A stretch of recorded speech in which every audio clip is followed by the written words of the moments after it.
बडीशोपचा येतोय.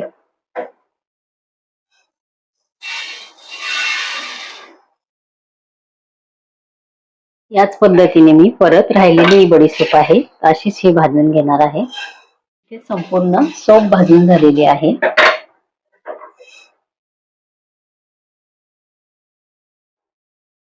ओवा आपल्याला भाजून घ्यायचा आहे. ओवा पण याच पद्धतीने मीडियम टू लो मध्ये आपल्याला भाजून घ्यायचा आहे. बडीशोप एकदम मस्त आपली भाजी गेलेली. कलर पण बघा एकदम छान याला आलेला आहे.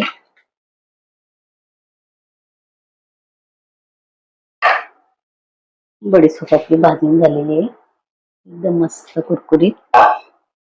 आणि ओवा सुद्धा आपला भाजलेला आहे. ओव्याचं प्रमाण जर तुमच्याकडे लहान मुलं खाणारे नसतील तर तुम्ही ओव्याचं प्रमाण जास्त घेऊ शकता. एवढ्या अर्धा किलो बडीशोपला अर्धी